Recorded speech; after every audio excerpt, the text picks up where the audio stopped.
تمہارے دل میں دعا کا خیال بھی خود ہی ڈالتا ہے۔ تم سوچتے ہو کہ جو مانگ رہے ہیں وہ کیسے قبول ہوگا، اور وہ تمہیں خبر ہی نہیں ہونے دیتا کہ اس نے تمہیں تمہاری دعاؤں کی قبولیت کا وسیلہ بنا دیا ہے۔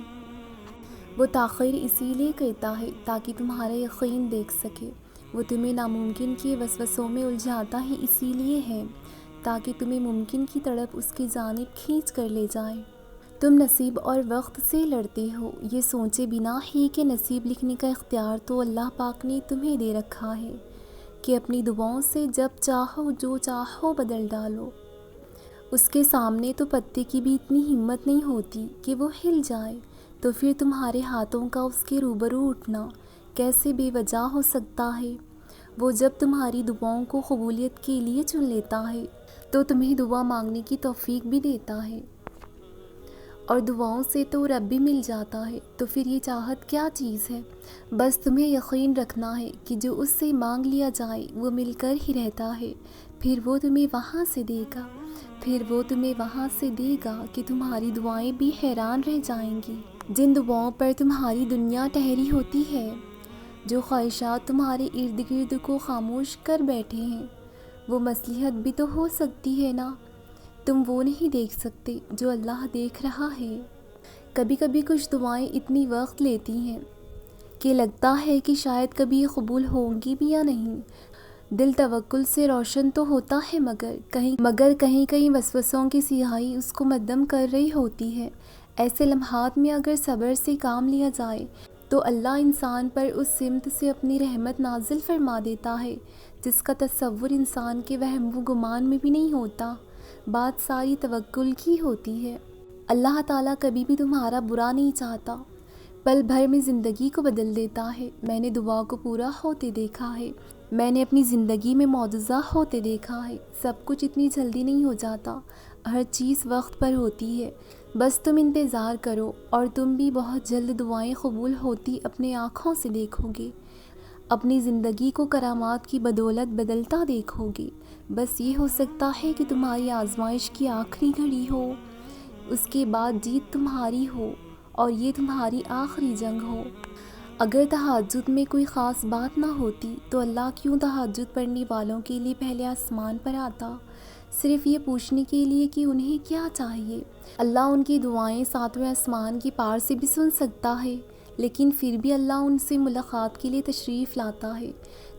تو جیسے اللہ نے تہجد کو باقی نمازوں سے جدا رکھا ہے، ویسے ہی اس نے تہجد پڑھنے والوں کو بھی سب سے جدا رکھا ہے۔ اللہ تہجد پڑھنے والوں کو سب سے خاص رکھتا ہے، اور ان کے لیے ایسے معجزے ہیں جو کسی کے لیے نہیں۔ اب اللہ ساتویں سے پہلے آسمان پر اپنے بندے کو خالی ہاتھ لوٹانے تھوڑی نہ آتا ہے۔ وہ تمہاری روتی ہوئی آنکھوں کو یوں ٹھنڈا کر دے گا جیسے اس نے یعقوب علیہ السلام کی آنکھوں کو ٹھنڈا کر دیا تھا۔ وہ تم تک ہر کھوئی ہوئی چیز بھی یوں واپس لے آئے گا جیسے وہ اندھے کنویں سے یوسف علیہ السلام کو نکال کر یعقوب علیہ السلام تک لے آیا تھا۔ کیا ہو سکتا ہے اور کیا نہیں، یہ سب سوچنا تمہارا کام نہیں، تمہارا کام بس دعا کرنا ہے۔ پھر دیکھنا وہ ایسے معجزے لائے گا کہ تم حیران رہ جاؤ گے۔ وہ جانتا ہے تم تکلیف میں ہو، اسے معلوم ہے لوگوں کی باتوں سے تمہیں اذیت ہوتی ہے، تمہاری انکہی باتیں، تمہاری ادھوری دعائیں، وہ سب سن رہا ہے، وہ دیکھ بھی رہا ہے۔ ممکن ہے اب تمہاری ادھوری دعاؤں پر وہ کن کہہ دے، ممکن ہے تمہاری آزمائش کا وقت اپنے اختتام کو پہنچ گیا ہو، بس کامل یقین رکھو۔ رب تو ٹوٹے ہوئے دلوں میں بستا ہے، اور جب رب مل جاتا ہے نا تو کسی چیز کی خواہش یا حسرت دل میں نہیں رہتی، صرف اس ذات کی محبت ہوتی ہے۔ جب ہم اس ذات سے زیادہ اپنے دل میں کسی کو جگہ دیتے ہیں تو ہم توڑ دیے جاتے ہیں، کیونکہ جو اس چیز کے لائق ہی نہیں ہم اس کو اتنی جگہ دے دیتے ہیں، اور جو اس چیز کے لائق ہے اس کو بہت پیچھے چھوڑ دیتے ہیں۔ تو کیا رب کو برا نہیں لگتا کہ ہم اس کے بنائے ہوئے دل میں اس کو نہ رکھیں؟ ساری عاجزی محبتیں صرف اور صرف اپنے اللہ کے لیے رکھو، بس وہی محبت کا حقدار ہے۔ معجزے ہوتے ہیں، دعائیں سن لی جاتی ہیں، زخم بھر دیے جاتے ہیں، دل جوڑ دیے جاتے ہیں، کن فرما دیا جاتا ہے۔ صرف ایمان، توکل اور صبر کی بات ہے۔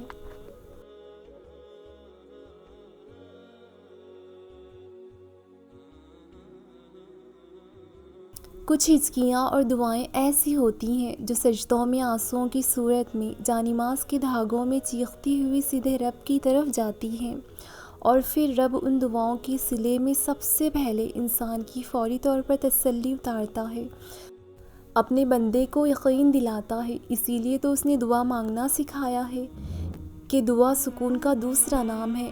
دعا ایک تشفیع ہے اور ایک یقین اور ایک امید، ایک مان ہے بندے کا اپنے رب پر۔ اسی لیے دعا مانگیں، کیونکہ دعائیں ہی ہیں جو تقدیر پر بھاری پڑتی ہیں۔ سنو کیا ہوا جو تمہاری مسلسل مانگی جانے والی دعا قبول نہیں ہو رہی۔ تم بس ہمت نہ ہارنا، نا امید مت ہونا۔ دعا قبول نہیں ہو رہی اس کا مطلب یہ تو نہیں کہ اللہ نے تمہاری دعا سنی نہیں یا اللہ تم سے پیار نہیں کرتا اسی لیے تمہاری دعا قبول نہیں کر رہا۔ اللہ تو اپنے بندے سے 70 ماؤں سے زیادہ پیار کرتا ہے۔ یقین رکھو وہ تمہیں بہت غور سے سنتا ہے۔ وہ جانتا ہے تمہیں کیا چیز تنگ کر رہی ہے، کون سی بات ہے جو تمہیں راتوں کو بے چین رکھتی ہے۔ اگر اللہ نے دعا قبول نہ کرنی ہوتی تو کبھی تمہارے دل میں دعا کا خیال نہ ڈالتا۔ اس کو بس تمہارا مانگنا پسند آ گیا ہے۔ وہ چاہتا ہے کہ تم اس سے مانگتے رہو۔ وہ جانتا ہے کہ اگر اس نے تمہاری مانگی ہوئی چیز دے دی تو تم پھر اس سے ویسے باتیں نہیں کرو گے جیسے اب کر رہے ہو۔ وہ چاہتا ہے کہ تم اس سے باتیں کرتے رہو، اس سے مانگتے رہو۔ وہ تمہیں ہر چیز سے آزمائے گا جو تمہارا سکون ہے۔ تمہیں بس مایوس نہیں ہونا، تمہیں بس دعا جاری رکھنی ہے، تمہیں بس اس کی رضا میں راضی رہنا ہے، بس اس آزمائش میں پورا اترنے کی کوشش کرنی ہے۔ ان قریب وہ تمہیں اتنا دے گا کہ تم خوش ہو جاؤ گے۔ جب تم پر کوئی مشکل یا آزمائش آتی ہے تب تم یہ کیوں بھول جاتی ہو کہ اللہ ہی کی طرف سے، اور تمہیں اس مشکل سے نکالنے والا بھی تو اللہ ہی ہے، کہ یہ اللہ کی طرف سے ہے اور تمہیں اس مشکل سے نکالنے والا بھی اللہ ہی ہے۔ تو پھر تم کیوں مشکل آنے پر لوگوں کی طرف بھاگتی ہو؟ کیوں دنیاوی سہارے تلاش کرتے ہو؟ کیوں اللہ کے سامنے سجدہ ریز نہیں ہوتے؟ کیوں تم دنیا کو اپنا دکھ سناتے ہو؟ کیا تم جانتے نہیں ہو کہ اللہ تمہیں بہت غور سے سنتا ہے؟ وہ ہر چیز پر قادر ہے، وہ تمہاری تمام مشکلات آسان کرنے پر قادر ہے۔ وہ اللہ تمہارے لیے 24 گھنٹے موجود ہے، لیکن تم اس دنیا کے پیچھے بھاگتے ہو جس کے پاس تمہارے لیے وقت ہی نہیں۔ کوئی آف لائن تو کوئی آن لائن ہوتے ہیں، کوئی آف لائن یا کوئی آن لائن ہوئے بھی تو کال نہیں اٹھا رہے، کوئی میسج دیکھ کر بھی جواب نہیں دے رہا، کوئی تمہارے دکھ یا آنسو کا مذاق بنا رہا ہے، کوئی بات سن کر بھی وہ درد محسوس نہیں کر پا رہا جو تم کر رہے ہو۔ لیکن اللہ تو 24 گھنٹے تمہارے لیے آن لائن، وہ تمہارے انتظار میں ہے۔ ایک بار اس سے رجوع کر کے تو دیکھیں، ایک بار اس کے سامنے سجدہ ریز ہو کر تو دیکھیں۔ اگر تمہارے ساتھ وہ اللہ ہے اگر تمہارے ساتھ وہ ہوا ہے جس کا تم نے سوچا بھی نہیں تھا، تو یاد رکھو اللہ تمہیں وہ دینے والا ہے جس کا تم نے گمان بھی نہیں کیا ہوگا۔ بے شک اللہ اتنا دے گا کہ تم راضی ہو جاؤ گے۔ میں مایوس کیوں ہو جاؤں؟ میرے پاس تو وہ اللہ ہے جس کے اشارے پر پہاڑ پگھل جاتا ہے۔ وہ موم پتھر بنا سکتا ہے، وہ نصیب بنا بھی سکتا ہے اور مقدر بدل بھی سکتا ہے۔ اگر ایسا نہ ہوتا تو وہ کبھی انسان کو دعا سے آشنا نہ کرواتا، معجزوں کا علم نہ دیتا، وہ یہ نہ کہتا معجزے یقین کرنے والوں کے لیے ہیں۔ یقین کرو تو ہر شے معجزہ ہے، اس کے کن سے لے کر فیکن تک کے سب معجزے ہیں، دلکش اور پرسکون معجزے۔ وہ کبھی تمہیں تکلیف میں مبتلا نہیں کرتا، اور نہ ہی وہ تمہیں تکلیف میں دیکھ سکتا ہے۔ جب تمہیں کوئی چیز ستانے لگتی ہے تو وہ اس کو تم سے دور کر دیتا ہے۔ جب تم خوشی کے ذریعے اس تک پہنچ نہیں پاتے تب وہ ایسے حالات پیدا کر دیتا ہے کہ تم اس کی طرف دوڑے چلے جاتے ہو۔ تمہیں بھلے اس سے محبت نہ ہو، مگر اس کو تم سے اتنی محبت ہے کہ وہ تمہیں خود سے دور جاتا ہوا نہیں دیکھ سکتا۔